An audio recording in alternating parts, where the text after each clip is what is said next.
नमस्कार।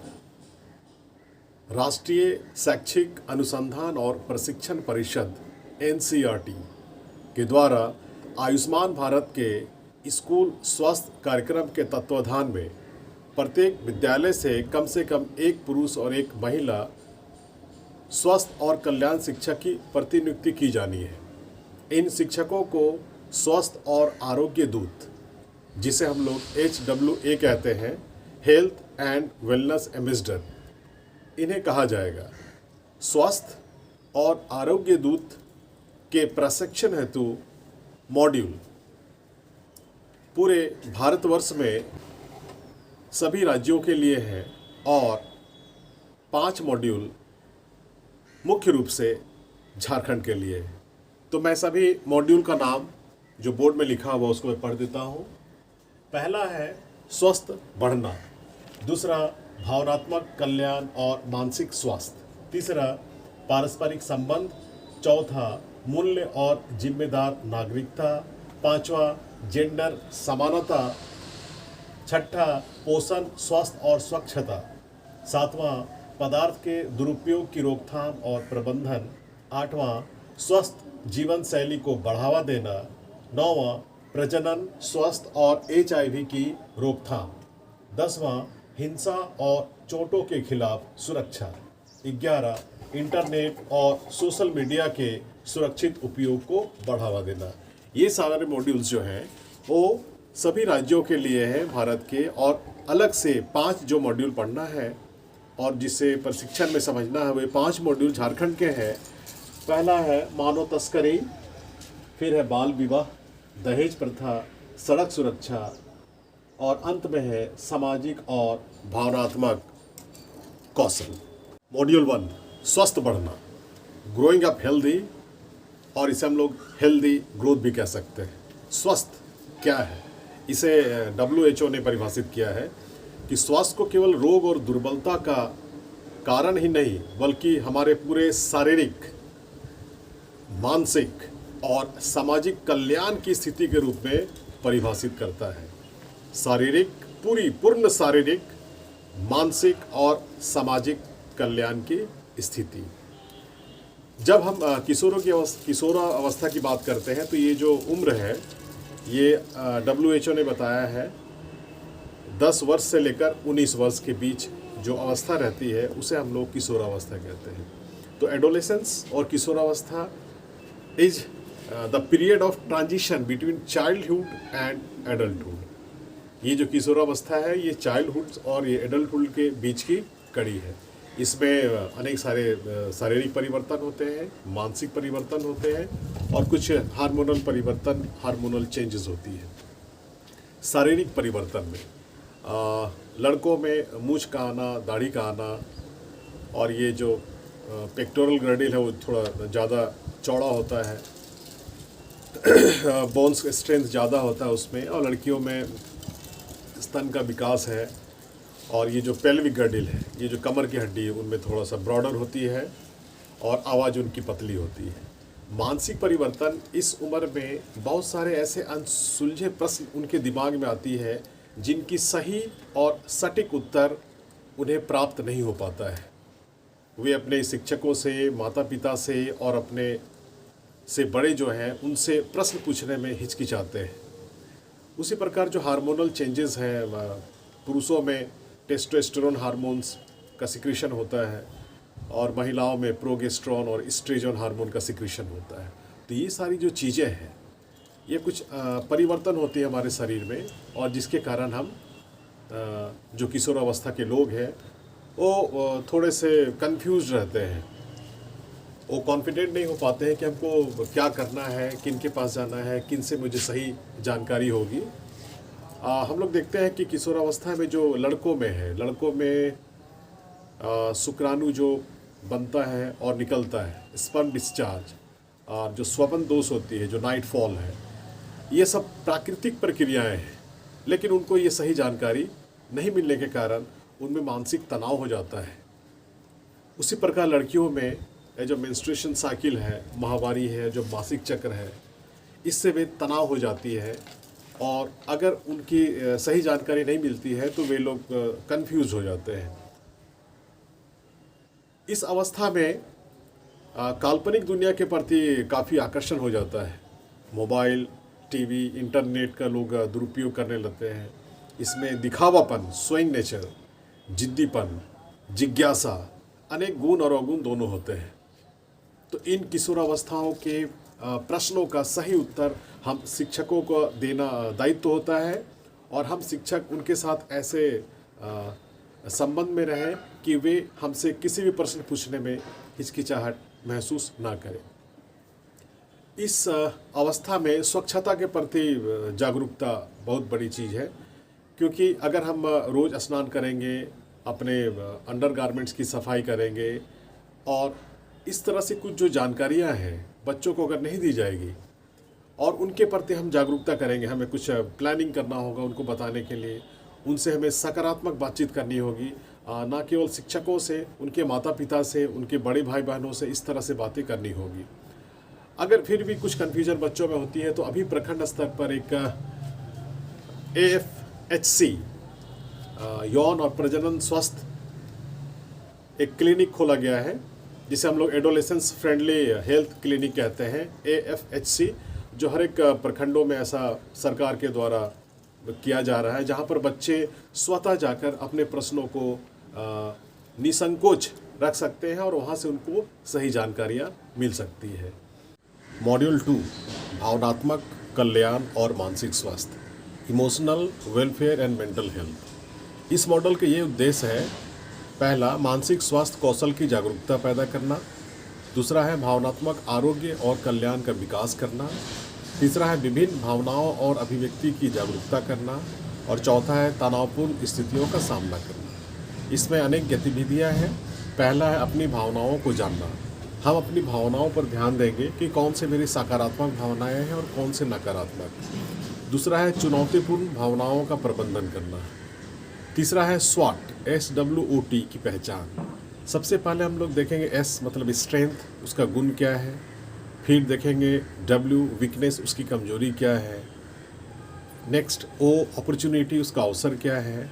और T से थ्रेट्स मतलब चुनौतियाँ क्या क्या चीज़ है। हम विद्यार्थियों में मानसिक स्वास्थ्य को समझाएंगे, उन्हें सचेतन करेंगे, और ये सभी क्रियाएं करने के लिए हमें योगा का ध्यान देना होगा, जिसमें हम अपने स्ट्रेस लेवल को कम कर सकते हैं। हमारी जो निद्रा है, जो बीच बीच में टूट जाती है, वो तनाव मुक्त निद्रा होगी। हम विद्यार्थियों में आत्मविश्वास बढ़ाएंगे। नेक्स्ट मॉडल 3, पारस्परिक संबंध, इंटरपर्सनल रिलेशनशिप। दो या दो से अधिक व्यक्तियों के बीच मजबूत, गहरा और करीबी संबंध को पारस्परिक संबंध कहते हैं। इसमें दूसरे की भावनाओं को समझना होता है। दो टर्म्स है, एक सहानुभूति और दूसरा समानुभूति। सहानुभूति सिंपैथी, समानुभूति इम्पैथी, दो अलग अलग टर्म्स हैं। सहानुभूति का मतलब होता है किसी के ऊपर दया दृष्टि दिखाते हैं, किसी के ऊपर स्नेह करते हैं। कोई भिखारी है, उसको अगर हम पैसा दे रहे हैं तो वो सहानुभूति हो गया। कोई बहुत परेशान है दुख से, उसके प्रति हम जो स्नेह दिखाए, जो दया दिखाए, वह सहानुभूति है। किंतु समानुभूति का मतलब होता है समान अनुभूति, उसी के अनुसार उनकी भावनाओं को साझा करना, दूसरे की मनोभावों की भावना को समझना और उसको साझा करना, दूसरे की भावनाओं को समझना और उसे साझा करना, इसे हम लोग समानुभूति कहते हैं। किसी भी व्यक्ति विशेष को अगर हम लोग ऑब्जर्व करते हैं, उसको देखते हैं, उसके अनेक मनोभावों को सुनते हैं, तो सबसे पहले हमको ऑब्जर्व करना होगा। फिर उनकी बातों को हमें ध्यानपूर्वक सुनना होगा, उनकी मनोभावों को हम लोग को ध्यानपूर्वक सुनना होगा, और सुनने के बाद ही हम उससे कुछ पूछ सकते हैं, और ये इससे हमारा जो पारस्परिक संबंध होगा वो प्रगाढ़ होगा। मेरे अंदर एक्टिव लिसनिंग का होना चाहिए कि हम किसी दूसरे की बातों को कैसे हम सुनते हैं और कैसे इसका रिस्पॉन्स देते हैं। अब देखिए, सकारात्मक संबंधों का पोषण मतलब मेरी और मेरे साथ किसी अन्य लोगों का कैसी भावनाएं हैं, हमारा संबंध कैसा है, हमारा सकारात्मक संबंध का पोषण हो रहा है या नहीं हो रहा है, इसके लिए एक गतिविधि है। यहाँ पे लिखा हुआ मैं हूँ, मेरे किसके साथ संबंध है अच्छे। मैं लिखता हूँ माँ, माता, पिता, लिखता हूँ पुत्र, पुत्री, मैं लिखता हूँ चाचा, मैं लिखता हूँ चाची, मैं लिखता हूँ भाई, मैं लिखता हूँ बहन। एक शिक्षक के लिए इन सबों में जो लिखा हुआ है, इसमें एक पॉइंट अवश्य होना चाहिए, क्योंकि हम सारे जो शिक्षक हैं वे भावनात्मक रूप से अपने विद्यार्थियों के साथ भी जुड़े हुए हैं। हमारा पारस्परिक संबंध उन विद्यार्थियों के साथ सकारात्मक होना चाहिए। तो एक पॉइंट इसमें हम अवश्य अपने विद्यार्थियों को रखेंगे, अपने स्टूडेंट्स को रखेंगे, और ये हमारा एक शिक्षक के लिए एक सकारात्मक संबंध का पोषण होगा। किशोरावस्था बच्चों की भावनाओं को हम उसकी कद्र करेंगे और उनकी बातों को हम ध्यान से सुनेंगे। धन्यवाद। मॉड्यूल 4, मूल्य और जिम्मेदार नागरिकता, वैल्यू एंड रिस्पॉन्सिबल सिटीजनशिप। ये मूल्य, ये वैल्यू क्या है? तो यह एक आंतरिक मानक है जो आपको कार्य करने की प्रेरणा देता है। व्यक्तिगत मूल्य है, वो व्यवहार को निर्देशित करता है। इसमें आत्म प्रेरणा, साहस, कल्पना, आत्मविश्वास इत्यादि गुण समाहित होते हैं। मूल्य को अगर हम देखेंगे तो नैतिक मूल्य, सामाजिक मूल्य, सांस्कृतिक मूल्य और आध्यात्मिक मूल्यों में बांटा जा सकता है। नैतिक मूल्य में हमारी जो आदर्श हैं, हमारी जो भावनाएं हैं। सामाजिक मूल्य में सेवा भाव, समूह प्रेम, न्याय, ईमानदारी। सांस्कृतिक मूल्य में रीति रिवाज, भाषा, नियम। आध्यात्मिक मूल्य में आस्था, पवित्रता, दान इत्यादि होती है। हम विद्यार्थियों को जिम्मेदार नागरिक कैसे बना सकते हैं? तो सकारात्मक मूल्यों से विद्यार्थियों को जिम्मेदार नागरिक बनाया जा सकता है, जो हमारे देश, समाज और राज्य के लिए उत्तम होती है और वे देश को अग्रसर कर सकते हैं। हम विद्यार्थियों में शुरू से, या हमें इसे अपने घर से ही ये समझना चाहिए कि बैड मैनर्स क्या है, गुड मैनर्स क्या है, क्या अच्छा है, क्या बुरा है। इसकी जानकारी बच्चों में देकर हम आगे बढ़ेंगे। उसके बाद उनमें सभी सकारात्मक मूल्यों का समाहित करेंगे तो वे जिम्मेदार नागरिक बन सकते हैं। नेक्स्ट मॉड्यूल, जेंडर समानता, जेंडर इक्वलिटी। इसका अर्थ यह है कि हम विद्यालय में विद्यार्थियों, चाहे वो लड़का हो या लड़की हो, उसके लिंग के आधार पर समानता होना चाहिए। जो लिंग है वह जीव विज्ञान पर आधारित है। ऐसा होता है कि अगर वो किसी में गुणसूत्र एक्स है तो वो लड़की, और गुणसूत्र अगर एक्स वाई है तो उसे हम लोग लड़का कहते हैं। जबकि जेंडर ये जो है सामाजिक असमानताओं से जुड़ा हुआ है और इसमें फिजिकल एंड बायोलॉजिकल चेंजेस होते हैं। एक मेल होता है, एक फीमेल होता है, एक ट्रांसजेंडर होता है, पुरुष, महिला और अन्य होते हैं। तो लड़के और लड़कियों को बराबरी का अवसर प्रदान करना, उनमें भेदभाव नहीं करना। या कुछ लिखा हुआ है, बर्तन धोना, झाड़ू लगाना, भोजन परोसना, रंगोली बनाना। 90% इसमें बच्चियां ही भाग लेती हैं। तो हम अपने विद्यालय में, ये शिक्षकों का दायित्व है कि वो लड़के और लड़कियों के बीच भेदभाव ना करें, उनको समान अवसर प्रदान करें। इसके साथ ही साथ जो पुरुष और महिलाएं हैं, अगर उनका समान कार्य है तो उसके लिए समान वेतन होना चाहिए, क्योंकि हमारे समाज में ये जेंडर असमानता है, जेंडर इनइक्वलिटी है, और हम इस प्रशिक्षण के माध्यम से उसे समानता में परिवर्तित करेंगे। मॉडल 6, पोषण, स्वास्थ्य एवं स्वच्छता, न्यूट्रिशन, हेल्थ एंड क्लीनलीनेस। किशोरावस्था में क्योंकि शारीरिक वृद्धि उससे बहुत अधिक होती है, उनमें भरपूर पोषण की आवश्यकता होती है। उन्हें पौष्टिक आहार चाहिए, संतुलित आहार चाहिए। कार्बोहाइड्रेट, प्रोटीन, वसा, खनिज लवण, जल, विटामिन, रुक्षांश, ये प्रॉपर मात्रा में उसे चाहिए।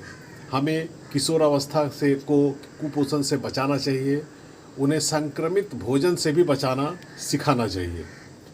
इस कड़ी में हम लोग स्वच्छता के अंतर्गत व्यक्तिगत स्वच्छता पर ध्यान देंगे। उसे बताएंगे स्नान करने का क्या फ़ायदा है, नाखून काटना चाहिए, अच्छे से बाल संवारना चाहिए, शौचालय की स्वच्छता रखनी चाहिए, शौचालय में जाने के पहले, जाने के बाद, और हम लोग वहाँ पानी का व्यवहार करेंगे, उसको स्वच्छ रखेंगे। पीने का पानी ढक कर रखना होगा। और इस तरह से बहुत सारी स्वच्छता से संबंधित आदतों का विकास उसमें करना होगा। हमें फास्ट फूड को अवॉइड करना होगा क्योंकि उसमें कैलोरी अधिक है लेकिन पोषण कम है। उसकी जगह हम लोग का अंकुरित अनाज और दाल खा सकते हैं। किसी बच्चे में अगर किशोरावस्था बच्चे में हीमोग्लोबिन की मात्रा 12 ग्राम पर 100 मिलीग्राम से कम है तो उसमें खून की कमी होगी। तो इस तरह से उनमें हम अच्छी आदतों से उनके स्वास्थ्य को हम लोग बचा के रख सकते हैं और वे लोग एक स्वस्थ नागरिक हो सकते हैं। नेक्स्ट मॉडल नंबर 7, पदार्थ के दुरुपयोग की रोकथाम और प्रबंधन। इस मॉड्यूल में हम लोग पदार्थ या मादक पदार्थ, जिसे आमतौर पर हम लोग नशीली दवाओं के रूप में जानते हैं, यह बहुत संवेदनशील होते हैं और जोखिम भरे होते हैं। पदार्थ या मादक द्रव्य व्यक्तियों के मानसिक अवस्था को परिवर्तित करती है, उसके मानसिक स्वास्थ्य को अस्त व्यस्त कर देती है। बच्चों में सिगरेट पीना लत लग जाती है, शराब पीना, गुटखा, निकोटीन, ये सारी चीज़ शुरू में तो वे लोग 1-2 से शुरू करते हैं, लेकिन बाद में क्या हो जाती है, ये आदत बन जाती है। अभी एक नया आया है ई सिगरेट। तो ई सिगरेट क्या है? ये तंबाकू मुक्त है। इसमें कुछ सुगंधित मिश्रण होते हैं जिसमें स्वाद वाले तरल पदार्थ होते हैं और उसमें कुछ निकोटीन मादक पदार्थ पाए जाते हैं। और इस कारण से ये जब बच्चे ई सिगरेट का सेवन करने लगते हैं तो उनका मानसिक स्वास्थ्य पर प्रतिकूल प्रभाव पड़ता है। हमें किशोर अवस्था के बच्चों को इन पदार्थों से रोकथाम बताना चाहिए और इसका प्रबंधन करना चाहिए। नेक्स्ट मॉड्यूल नंबर 8, स्वस्थ जीवन शैली को बढ़ावा देना, promoting healthy life style. Vinoba Bhave ने कहा था कि cultivation of good habits in students, विद्यार्थियों में हम अच्छी आदतों को कल्टीवेट करें। तो स्वस्थ जीवन शैली में हम लोग नियमित शारीरिक गतिविधियां, जिसमें संतुलित आहार, व्यायाम, पर्यावरण के प्रति जागरूकता और एक संतुलित डेली रूटीन, एक स्वस्थ रूटीन हमें बनाना होगा कि सुबह उठने से लेकर हम लोग रात तक जो दिनचर्या है, इसे एक स्वस्थ दिनचर्या बनाना होगा जिसमें हम लोग नियमित शारीरिक गतिविधि करेंगे, व्यायाम करेंगे, योगा करेंगे, संतुलित आहार लेंगे, स्वच्छता पे ध्यान देंगे, एक रूटीन करके हम लोग पढ़ाई पे ध्यान देंगे और इस तरह से एक स्वस्थ रूटीन बनाना होगा। इसे बच्चों को बताना होगा। वे लोग संक्रमित रोग से परिचित है कि जो एक व्यक्ति से दूसरे व्यक्ति में चला जाता है। उन्हें हम बताएंगे असंक्रामक रोगों के बारे में, नॉन कम्युनिकेबल डिजीज़ के बारे में, क्योंकि ये लॉन्ग टर्म इफेक्ट होता है। जैसे हमारा है हार्ट डिजीज़, हार्ट, फिर हमारा जो हाई ब्लड प्रेशर है उसको हम लोग कैसे कंट्रोल करके रखेंगे, फैटनेस है, डायबिटीज़ है, डिप्रेशंस है, इन सब के बारे में बताएंगे क्योंकि ये तत्काल कोई प्रभाव नहीं करते हैं। इसे हम लोग लॉन्ग टर्म वे में कैसे हम इससे बच के रह सकते हैं। तो एक स्वस्थ जीवन शैली को बनाकर बच्चों में इन आदतों का समावेश करना होगा। नेक्स्ट मॉडल नंबर 9, प्रजनन स्वास्थ्य और HIV की रोकथाम, reproductive health and control of HIV। यहाँ हम लोग रिप्रोडक्टिव हेल्थ की बात करेंगे और HIV की रोकथाम की बात करेंगे। इसमें एक टर्म है RTI, means reproductive tract infection, प्रजनन तंत्र में संक्रमण, या नर प्रजनन तंत्र या मादा प्रजनन तंत्र, अगर उसमें कुछ इन्फेक्शन आती है तो that is regarded to RTI, reproductive tract infection. HIV क्या है?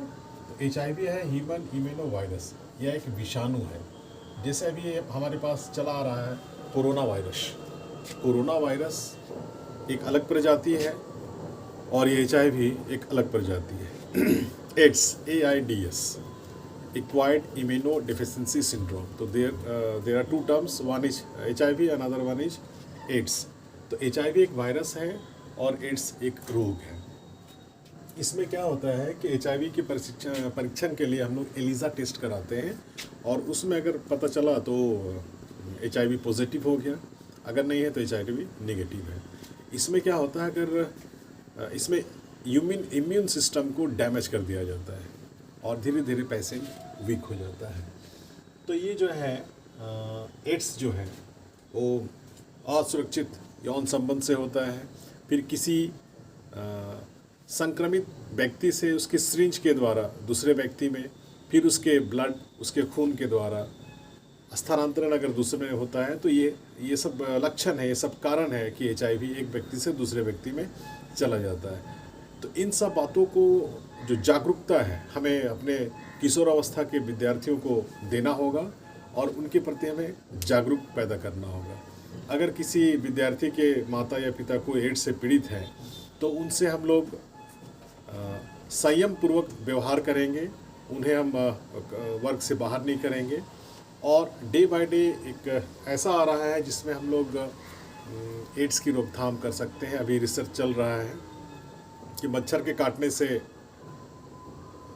एड्स नहीं होता है, तो मच्छर के अंदर जो सलाइवा है तो उसके ऊपर एक रिसर्च चल रहा है कि हो सकता है आने वाले दिन में वो एक ड्रॉप के रूप में या इंजेक्शन के रूप में उसकी सलाइवा से हम कुछ रोकथाम कर सकते हैं। तो ये साइंटिफिकली चला आ रहा है। तो कैसे हम बच्चों में स्वच्छता और एड्स की बातें करेंगे, उसको हम कैसे समझाएंगे और उसके जनन अंगों की साफ सफाई के बारे में बताएंगे और कुछ भी जो इन्फेक्शंस होती है वो खुलकर बात करेंगे अपने